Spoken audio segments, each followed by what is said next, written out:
हाय developers, ये second part है हमारे react, Redux and saga series का। इसके अंदर हम लोग समझेंगे कि रिएक्ट किस तरीके से काम करता है, रिडक्स किस तरीके से काम करता है, सागा किस तरीके से काम करता है, और अकेले रिएक्ट से हमारा क्यों नहीं काम चलता, क्यों हमें रिडक्स और सागा की ज़रूरत पड़ती ही पड़ती है। हर एक चीज़ को समझेंगे यहाँ पे डायग्राम की हेल्प से।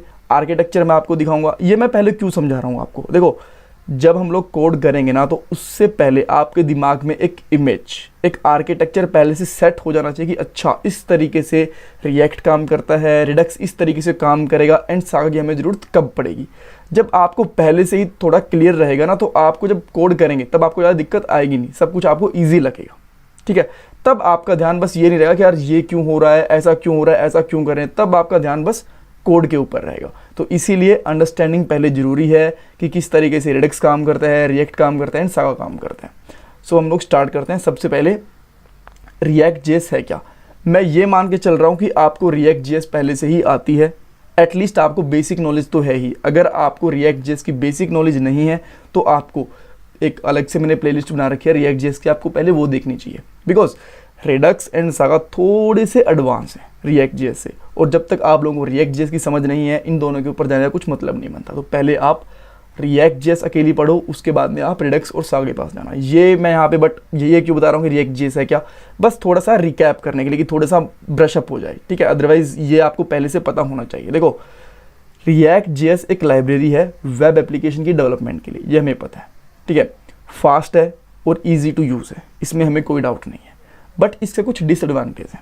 ये ना कंप्लीट पैकेज नहीं है। जैसे कि एंगुलर के अंदर क्या होता है, वहाँ पे स्टेट मैनेजमेंट भी होती है, सर्विसेज भी होती हैं, राउटिंग भी होती है, वहाँ पे बहुत सारी हर एक चीज़ होती है उसके अंदर, एंगुलर के अंदर, बिकॉज वो एक पूरा का पूरा फ्रेमवर्क होता है। रिएक्ट जेएस एक लाइब्रेरी है। तो अगर आप कुछ एक्स्ट्रा चाहिए ना, जैसे कि आपको राउटिंग ऐड करनी है, या फिर आपको एपीआईज वगैरह कॉल करनी है, आपको वैलिडेशंस लगानी है, आपको स्टेट मैनेजमेंट करनी है, तो हर किसी के लिए आपको अलग से पैकेज ऐड करने पड़ते हैं। ठीक है, सो और इसका सबसे बड़ा एडवांटेज क्या है रिएक्ट जेएस का, ये है इसके अंदर ना स्टेट मैनेजमेंट नहीं है।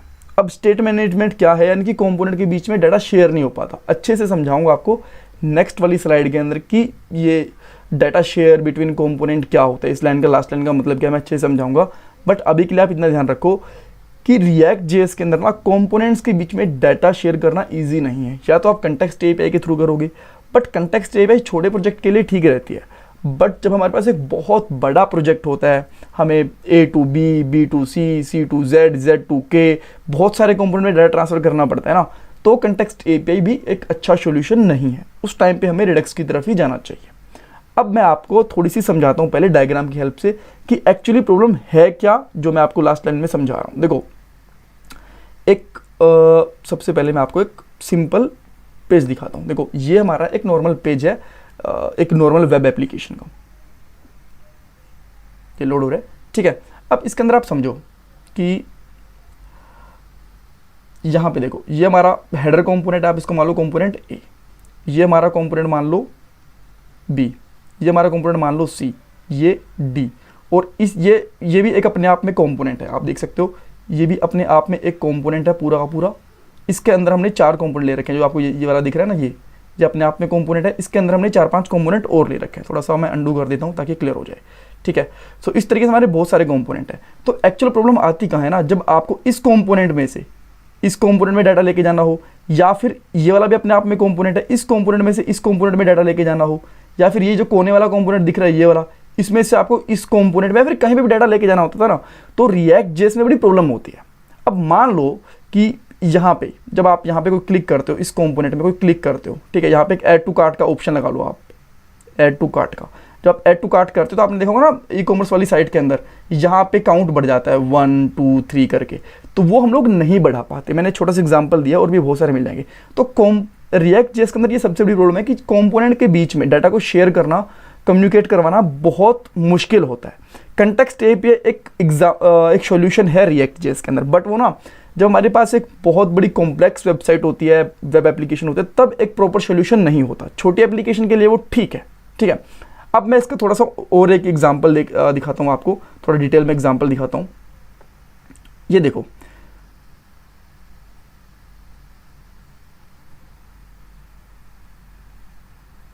आप यहाँ पे देख सकते हो कि यहाँ पे ना हमारे पास प्रोडक्ट की क्वांटिटी है, ठीक है। जैसे आप इसी क्वांटिटी को इंक्रीज करोगे या फिर इस प्रोडक्ट को यहाँ से रिमूव करोगे तो यहाँ पे जो कॉस्ट है ना वो कम ज़्यादा हो जानी चाहिए, यहाँ पे आप देख सकते हो, ठीक है। यहाँ पे कम ज़्यादा हो जानी चाहिए, बट ये एक अपने आप में एक अलग कंपोनेंट होगा इतना, ठीक है। और जो ये वाला पार्ट दिख रहा है ना आपको, ये एक अपने आप में अलग कंपोनेंट होगा। तो इन दोनों के बीच में भी कम्युनिकेशन करवाना थोड़ा सा मुश्किल रहेगा, ठीक है। ऐसी चीज़ों के टाइम में हम लोग क्या यूज़ करते हैं, रिडक्स। यहाँ पे हमारे पास रिडक्स एक परफेक्ट सॉल्यूशन मिलता है, ठीक है। तो आपको ये पता चल गया कि हमारे पास रिएक्ट जेएस के अंदर प्रॉब्लम क्या होती है जिसके लिए हम लोग रिडक्स यूज़ करते हैं। अब रिडक्स क्या है मैं आपको थोड़ा सा ये समझा देता हूँ। अब हम लोग आते हैं सेकंड पार्ट के ऊपर। रिडक्स क्या है, देखो ये भी एक लाइब्रेरी है, ठीक है। किस चीज़ के लिए, स्टेट मैनेजमेंट के लिए। अब स्टेट मैनेजमेंट का मतलब क्या है, सबसे पहले ये समझने वाली चीज़ है, ठीक है। सो मैं क्या करता हूँ ना, इस सारी की सारी जो चीज़ें इसको अंडू कर देता हूँ। ये हमारे दिख रही है कि हमारी कंप्लीट वेबसाइट है, ठीक है। ये हमारा कंपोनेंट 1 है, C1, ये C2, ये हो गया C3 और ये हो गया C4। इन चारों कंपोनेंट में से अगर हमें एक दूसरे के साथ में कम्युनिकेट करवाना होता है ना तो हम रिडक्स का एक स्टोर बना देते हैं, ठीक है। उस स्टोर में मान लो कि ये रिडक्स है हमारे पास, ठीक है, ये रिडक्स है। इसके अंदर हम लोग कंपोनेंट A से, B से, C से, D से कहीं से भी डाटा को भेज भी सकते हैं और कहीं से भी डाटा को गेट भी कर सकते हैं, ठीक है। ये रिडक्स होती है, स्टेट मैनेजमेंट करती है।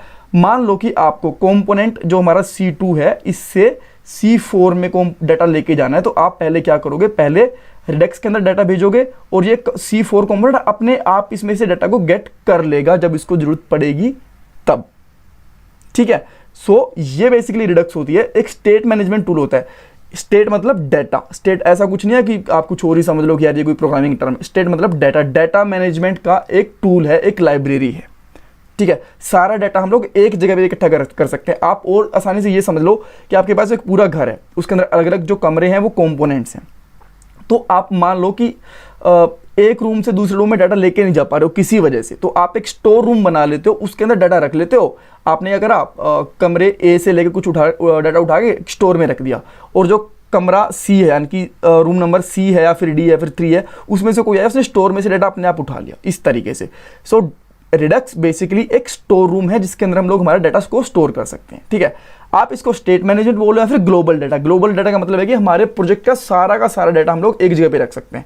सारे डाटा का मतलब ये मत समझ लेना कि हम लोग कहीं और डाटा स्टोर नहीं करवा सकते, किसी वेरिएबल में, किसी कॉन्स्टेंट में। वो आप करवा सकते हो, उसमें कोई प्रॉब्लम नहीं है। बट अगर आप कुछ ऐसा लगे ना कि आपको बहुत सारे कंपोनेंट को जरूरत पड़ेगी उस डाटा की, तो आप उसको ग्लोबली रख सकते हो। अब एक यहाँ पे चीज लिखी हुई है, प्रिडिक्टेबल स्टेट मैनेजमेंट। इसका ना आपको यहाँ पे एक बहुत सही एग्जांपल मिलेगा। मैं थोड़ा सा इसको अंडू करता हूँ। अब यहाँ पे देखो, प्रिडिक्टेबल का मतलब क्या है। प्रिडिक्टेबल का मतलब है कि वो अपने आप ना जब कुछ चेंज होता है अपने आप समझ लेती है। जैसे कि यहाँ पे क्वांटिटी है, आपको यहाँ पे क्वांटिटी दिख रही होगी, ये क्वांटिटी। अगर मैं इसकी क्वांटिटी 2 कर दूँ, यहाँ पे 1 से 2 कर दूँ तो इसकी क्वांटिटी बढ़ गई। अब यहाँ पे जो टोटल प्राइस है इसके अंदर भी इंक्रीज हो जाना चाहिए। तो इस कंपोनेंट को पता कैसे चलेगा कि कहीं पे डाटा अपडेट हुआ है और अब मुझे इसके प्राइस में अपडेट करवाना है, ठीक है। ये रिडक्स अपने आप संभाल लेता है। यहाँ पे डाटा ये वेट कर रहा होगा अपने आप ही, ठीक है। कुछ सेट टाइम आउट वगैरह नहीं लगाने वाले, ये अपने आप ही समझ जाता है। जब भी एक स्टेट में चेंज होता है ना रिडक्स की, ये देख लेते हैं कि अच्छा पहले 1 था अब यहाँ पे 2 हो गया, तो अपने आप इस प्राइस को ये अपडेट कर देगा। इसको बोलते हैं प्रिडिक्टेबल। ये अपने आप प्रिडिक्ट कर लेती है कि अच्छा मुझे कुछ ना कुछ चेंज मिला है। इसको बोलते हैं हम लोग प्रिडिक्टेबल, ठीक है। बात आगे समझ में आपको। और सिंपल वे में, अगर बहुत सिंपल वे में, तो क्या है, ये कुछ ऐसा नहीं है कि आप इसको कुछ एक ही तरीके से डिफाइन कर सकते हो। आप इसको स्टेट मैनेजमेंट लाइब्रेरी बोल सकते हो, library for global data management बोल सकते हो, और ये आप ये बता सकते हो कि प्रिडिक्टेबल स्टेट मैनेजमेंट है। इसका मतलब ये है कि जब एक कंपोनेंट में डाटा चेंज होता है तो दूसरे कंपोनेंट को अपने आप पता चल जाता है रिडक्स की हेल्प से। और लास्ट वन यहाँ पे क्या है, ये है कि डाटा, अब ये भी बोल सकते हो आप, अगर आपसे पूछ ले कोई रिडक्स क्या करती है, आप कह सकते हो कि it can share data in any component to any component. मान लो कि हमारे पास यहाँ पे बहुत सारे कंपोनेंट है, जैसे मैंने आपको बताया C1, C2, C3, तो एक कंपोनेंट से दूसरे कंपोनेंट के अंदर डाटा को ये शेयर कर सकती है, ठीक है। ये चीज हो गई। अब आप बोलोगे अच्छा बट ये करती कैसे है, ये नहीं समझ में आया, ठीक है आपने बता दिया, बट इसके पीछे क्या चीज़ चल रही होगी जो ये चीज़ कर रही होगी, ये मैं आपको समझाता हूँ अभी के लिए। अब मैं समझाता हूँ आपको आर्किटेक्चर इसका,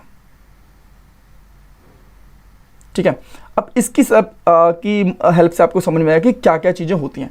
देखो आपको यहाँ पे एक व्यू दिख रहा होगा, ठीक है, ये है हमारा व्यू। अब इस व्यू के अंदर ना इसका मतलब है कि हमारी वेब एप्लीकेशन, ठीक है, जो आपको कंपोनेंट दिखते हैं।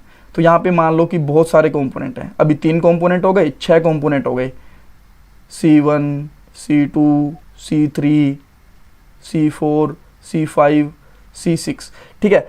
अब इनमें से आप मान लो कि आप इस वाले कंपोनेंट में से जो आपका कंपोनेंट 1 दिख रहा है ना, आप 6 में डाटा को भेजना चाहते हो, तो किस तरीके से भेजोगे? पहले आप एक एक्शन कॉल करोगे, ठीक है। एक्शन कॉल करना इजी होता है, ये एक फाइल बनती है एक्शन की, तो हम एक्शन के लिए एक फंक्शन बनाते हैं, एक्शन कॉल करेंगे, एक्शन रिड्यूसर में जाएगा और रिड्यूसर उस डाटा को स्टोर कर देगा, स्टोर के अंदर जो स्टोर रूम होता है ना उसका स्टोर कर देगा। अब इसमें से कहीं पे भी जा सकता है डाटा, अगर आपको C6 यानी कि कंपोनेंट 6 में लेके जाना है वहां लेके चले जाओ, कंपोनेंट 3 के अंदर लेके जाना है वहां भी लेके जा सकते हो, कंपोनेंट 5 में, कंपोनेंट 4 में, जहां मर्जी लेके जाना चाहते हो वहां लेके जा सकते हो, ठीक है। इस तरीके से बेसिकली कंप्लीट काम करता है। अगर मैं आपको एक और छोटा सा यहाँ पे एक डायग्राम बना के दिखाऊं ना, तो आपको, और ये पूरा आर्किटेक्चर दे आपको समझ में आ गया, ठीक है। अब मैं थोड़ा बना के भी दिखा देता हूँ, एक न्यू अलग से बनाता हूँ थोड़ा, ये मैं पेन की हेल्प से कर रहा हूँ, बहुत ज़्यादा क्लियर नहीं बनेगा, बट आपके अंडरस्टैंडिंग के लिए मेरे हिसाब से काफ़ी रहेगा। तो आप ये मान के चलो कि ये है आपकी एप्लीकेशन, ठीक है। यहाँ पे हेडर है, ये वाला हेडर, ये मेन एरिया, और ये हो गया फूटर, और यहाँ पे बहुत सारे कंपोनेंट्स हैं, C1 C2 C3 और ये हो गया C4, ठीक है। अब आपको जब आप रिडक्स अप्लाई करोगे ना, तो सबसे पहले क्या करोगे, एक रैपर बना दोगे इस एप्लीकेशन के ऊपर, रिडक्स का एक रैपर बना दोगे इस तरीके से, ठीक है, एक रैपर बन जाएगा। अब ये रैपर क्या करेगा, इस पूरी की पूरी आपकी एप्लीकेशन को ना कंट्रोल में ले लेगा, ठीक है। अब यहां से, अब आप यहां से एक एक्शन कॉल कर सकते हो, ये हो गया एक्शन वाला आपका पेज, एक्शन, ठीक है। अब पूरी एप्लीकेशन के ऊपर रिडक्स का रैपर बन गया ना, अब तो कहीं भी रिडक्स चलेगी, ठीक है। इसीलिए कहीं किसी भी कंपोनेंट से कहीं भी डाटा ट्रांसफर कर सकते हैं। पूरी एप्लीकेशन के ऊपर स्टार्टिंग में ही हम लोग रैपर बना देते हैं। रैपर मतलब एक कैसे कह सकते हो, पैकेट बना देते हैं, उसके चारों तरफ कुछ लेयर बना देते हैं, ठीक है। उसके बाद में हम लोग यहां से रिड्यूसर कॉल करेंगे, यहां से रिड्यूसर हो गया, और बाद में एक्शन बन जाएगा, यहां पे हो गया एक्शन, ठीक है। और ये एक्शन क्योंकि हमारे पास अब यहां पे इंजेक्ट करेगा डाटा, इसकी हेल्प से पूरा पूरा रैपर बना हुआ है। अब इस डाटा को जहां मर्जी एक्सेस कर लो, C3 में, इसके अंदर फूटर में, हेडर में, जहां भी आप एक्सेस करना चाहते हो वहां एक्सेस कर सकते हो रिडक्स के डाटा को, ठीक है। ये बेसिकली एक रिडक्स का पूरा आर्किटेक्चर होता है। ये जो लास्ट वाली इमेज थी ना, इससे आपको बेटर समझ आया होगा। ये वाली फिर से ओपन करते हैं एक बार के लिए। आई नो थोड़ी वीडियो ये लेंथी चली गई है, बट मेरे हिसाब से बहुत अच्छे से समझ में आया होगा आपको। ये व्यू था, व्यू से एक्शन कॉल कर देंगे हम लोग, बिकॉज इसके ऊपर रिडक्स रैपर बना हुआ है। हर बार जितनी बार भी हमें डाटा चाहिए होगा, डाटा सेंड करना होगा ना, तो हम लोग एक्शन कॉल करेंगे, एक्शन से रिड्यूसर, रिड्यूसर से स्टोर, और बाद में यहाँ पे। डोंट वरी, आप बस ना अभी ये इमेजिन मत करो कि कैसे करेंगे, सब कुछ मैं आपको बताऊंगा। अभी के लिए बस समझ लो कि काम चलता कैसे, ठीक है। जैसे कि आपको गाड़ी चलाने के लिए समझना होता है नहीं, अच्छा पहले एक्सेलेरेटर चलाना होता है, और पहले इग्निशन ऑन करना होता है, बाद में क्लच दबानी होती है, गियर लगाना होता है, एक्सेलेरेटर करना होता है, इस तरीके से इसका भी पूरा प्रोसेस है। बस ये प्रोसेस समझो, इंटरनल काम कैसे होता है मैं आपको आने वाले पार्ट में बता दूंगा, ठीक है। अब आपको रिडक्स भी समझ में आ गया। अब आप बोलोगे सब कुछ तो हो गया, अब ये सागा क्या है, सागा हमें क्यों चाहिए, ठीक है। देखो यहां पे क्या है, जो ये डाटा हैंडल होता है ना, जो आपका मैंने पूरा दिखाया, यहां पे प्रॉब्लम तब आती है जब आप एपीआई कॉल करते हो। जैसे मान लो क्या हुआ कि आपने एक्शन कॉल करा, एक्शन यहां पे आपको एपीआई कॉल करनी है, एक एपीआई, ठीक है, आपको एपीआई कॉल करनी है, बट एपीआई ने 30 सेकंड लेट रिजल्ट दिया, क्योंकि हो सकता है ना कि सर्वर बिजी हो, सर्वर स्लो हो, बहुत ज़्यादा डाटा हो एपीआई के अंदर, बट तब तक रिस्पॉन्स आगे जा चुका था। तो उस केस में आप लोग क्या करोगे, ये एसिंक डाटा होता है। पहले हम लोग क्या यूज़ करते थे, प्रोमिस, ठीक है, प्रोमिस यूज़ करते थे, और इसके साथ में हम लोग असिंक अवेट यूज़ करते थे, बट असिंक अवेट, ठीक है, अवेट यूज़ करते थे। बट यहाँ पे दिक्कत क्या है कि स्ट्रक्चर हमारे पास इतना बड़ा है, असिंक अवेट प्रोमिस वगैरह लगाने लगा तो हमें बहुत टाइम लग जाएगा। इसके लिए हमारे पास एक सिंपल सॉल्यूशन होता है, वो क्या होता है, वो होता है सागा। सागा एक मिडलवेयर होती है, इसकी एक फाइल बनती है अलग से, उसके अंदर हमारी एपीआईज वगैरह जो भी कॉल करना चाहें वो कॉल कर सकते हैं, उसमें कोई प्रॉब्लम नहीं आती हमें। और बाद में वही डाटा को हम लोग वापस से रिडक्स के अंदर स्टोर करवा देते हैं, ठीक है। अब इसका स्ट्रक्चर क्या रहता है, आप ये बोलोगे कि इसका भी कुछ काफ़ी बड़ा होता है क्या? देखो नहीं, ये बहुत ईजी होता है। जैसा मैंने आपको अभी अभी समझाया था ना रिडक्स का स्ट्रक्चर, अभी मैं एक बार वही ओपन करूंगा, बस इसके अंदर एक पॉइंट ऐड करना होता है और कुछ भी ज़्यादा मुश्किल नहीं है। देखो यहाँ से हम लोग क्या करते थे, व्यू से एक्शन कॉल करते थे, यहाँ से एक्शन से रिड्यूसर, रिड्यूसर से स्टोर और स्टोर से डेटा। जब हम लोग एपीआई कॉल करेंगे ना, एक्शन से हम लोग सागा कॉल कर देंगे, बस सागा। ये हमारी एपीआई यानी कि असिंक डाटा, असिंक डाटा को हैंडल करेगा, एक्शन को वापस लौटा देगा, एक्शन से डाटा लिया, एक्शन से वापस लौटा दिया, और वापस हमारा जो फ्लो चल रहा था वही फ्लो चलता रहेगा। हमारे बहुत सारे कंपोनेंट होंगे, C1 C2 C3, किसी के अंदर भी हम लोग डाटा को भेज सकते हैं। दैट्स ऑल, ठीक है। अब आपको समझ में आ गया रिएक्ट के अंदर प्रॉब्लम क्या थी, कि हम लोग एक कंपोनेंट से दूसरे कंपोनेंट में इजीली डाटा शेयर नहीं कर सकते, कर सकते हैं बट मुश्किल होता है, ठीक है। उसके लिए हम लोग रिडक्स यूज करते हैं ताकि इजी पड़े, और रिडक्स में जब एपीआई डाटा को हैंडल करना पड़ता है तब हम लोग यूज करते हैं सागा को। तो मेरे हिसाब से अब आपको सारी चीजें समझ में आ गई हैं। सागा के लिए कोई क्वेश्चन पूछे कि सागा क्या होता है, रिडक्स क्या होता है, सागा की जरूरत क्यों पड़ती है, प्रेडिक्टेबल का मतलब क्या है, बहुत सारे इंटरव्यू क्वेश्चन क्लियर करे हैं। So I am requesting you to please support me by like this video, share this video and comment your valuable feedback, and please channel को सब्सक्राइब भी कर देना अगर आपने नहीं करा तो। बहुत मेहनत लगती है, इवन मैं आपके लिए एक अलग से डिजिटल पैड भी लेके आया हूँ ताकि मैं आप लोगों को यहाँ पे पूरा का पूरा छाप के बता पाऊँ कि ये हम लोग क्या कर रहे हैं क्या नहीं कर रहे, राइट। सो थैंक यू, और मुझे लगता है कि आप लोगों को समझ में आया होगा, अप्रिशिएट करोगे मुझे। प्लीज़ वीडियो को लाइक तो ज़रूर करना। Thank you so much.